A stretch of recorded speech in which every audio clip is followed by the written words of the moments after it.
When I say just leave us alone, I think I speak for a lot of people, regular players, um, in this game, in Marvel Contest of Champions, and I was really surprised that it hasn't been that long. I think we've been releasing those strategy guide videos for maybe roughly about a month, and you know, the developers were encouraging people to make videos, strategies on how to battle and to help other players. And then one of the things I'm not sure if you noticed is that after making these strategy videos, they increase the AI.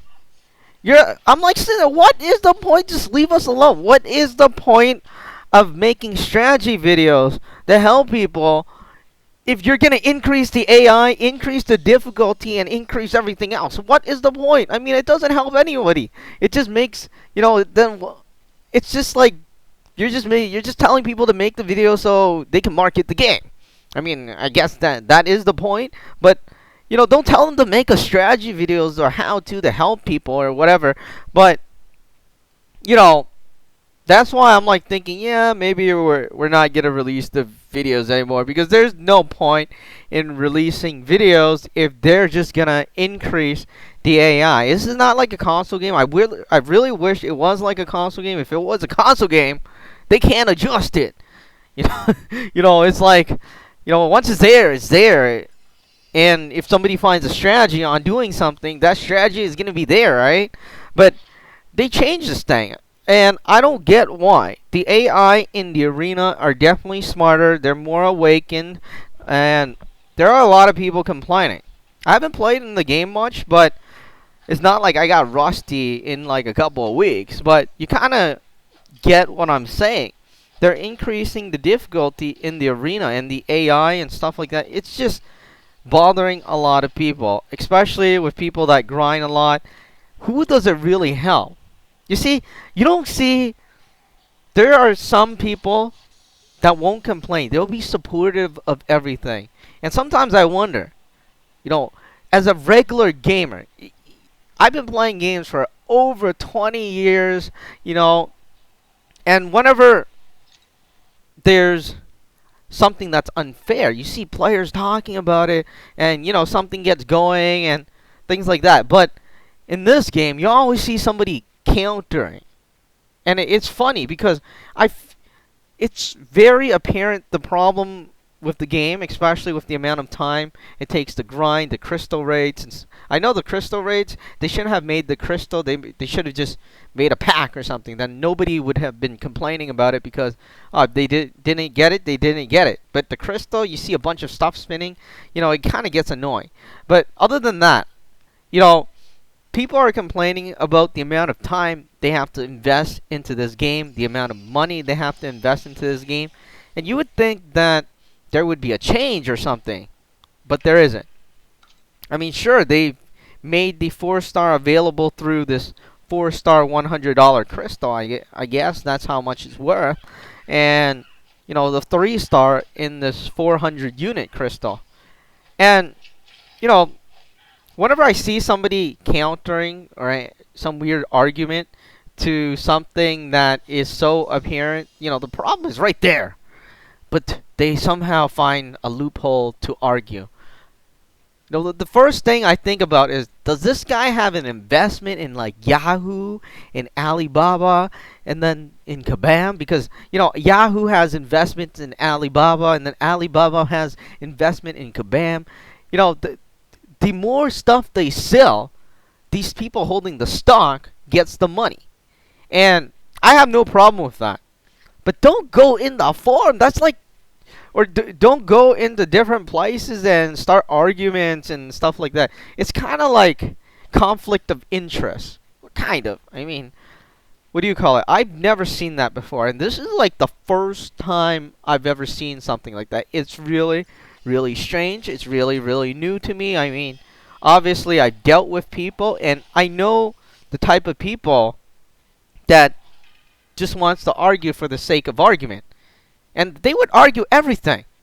But the thing is, there are certain people that would just argue on certain things. Like, hey, if it's bad for the company image.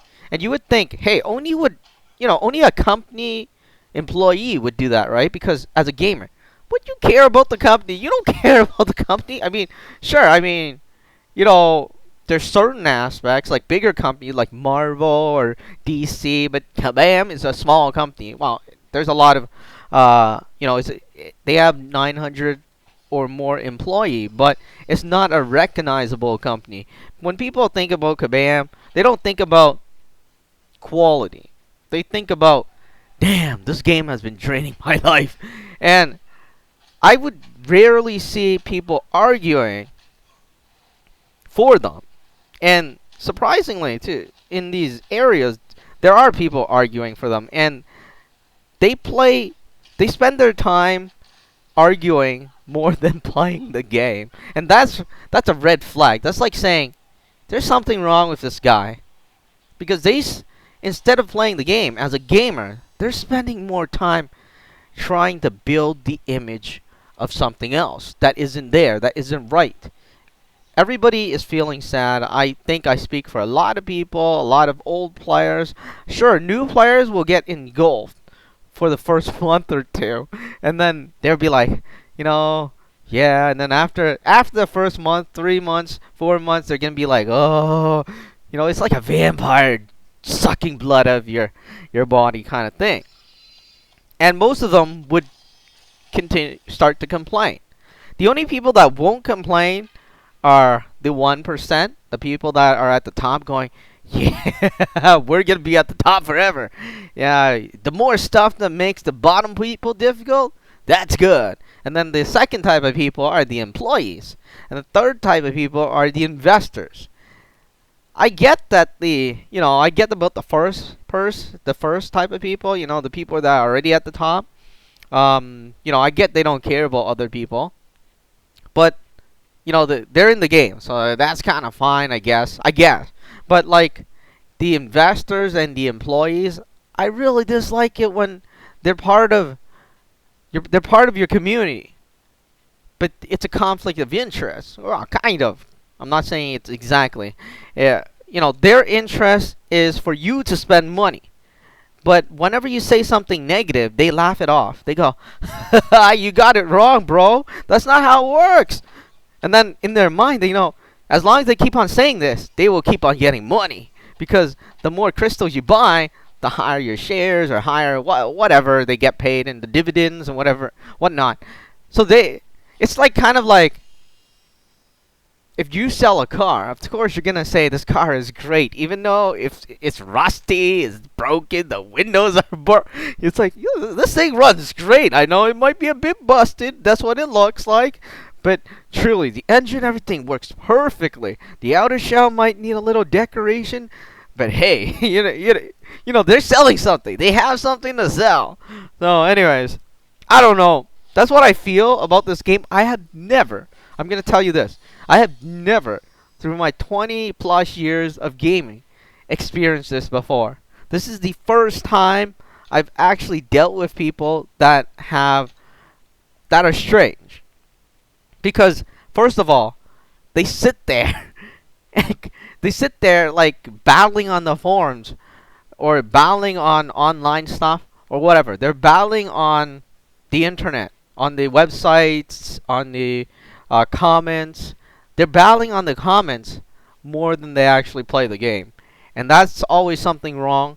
But the biggest thing is that I don't like, that I just saw today, was that the events are harder. What is the point of telling people to make strategy guides for the game if you're going to make it harder? It makes no sense. A lot of games are coming out, and I'm dealing with a lot of games. The more that they make it harder, the more likely I'm just going to quit completely, because I don't have time. If I spent 12 hours before, and now I have to spend 24 hours, and on top of that, I need to pay $1,000, I'm like sitting there. The value is not there. It's kind of like, hey, your girlfriend saying, would you rather have that game or, be with me? And then, you're sitting there. If your choice is like, if you even have to think about it, then there's something wrong, because obviously you're not valuing. It's all about value. Let's just say that. And I don't know. I feel the value is not there anymore. It's getting more difficult. As I was saying, we started making these guides to help people, and instead of being able to help people now, people are just battling people. I don't know. They're just battling AIs that are harder, much harder. They have awakened characters now. They're smarter. You know, they think, not even think. You see, they listen to your fingers, and if you let go of that finger, they hit you immediately. It's kind of a cheap thing, because, you know, we're not able to see what the AI is thinking. But anyways, I feel that way ever since the beginning of the game. The AI has been listening to your fingers. If you notice, whenever you let go of that your finger off the screen, they know exactly when to attack you. But anyways, just a little rant video because I have nothing else to say since I haven't been competing, and I've been hearing a lot about complaints. A lot of people telling me, "Yeah, I'm not, I'm quitting this game," or I need to go out. And it is summer and spring. You want to go down to the beach. You want to do stuff. If the game's difficulty increases, people are going to quit. Can you imagine? Would the amount of I don't think a lot of people would rather sit at home swiping this thing till their fingers are dry all day instead of being out there in the sun looking at girls, looking at guys, looking at, special events, real special events. So that's a lot of stuff that needs to be factored in, and I'm just saying this because I want the game to be good, for everybody, not just for the 1%, not just for the people that can spend money, but good for everybody.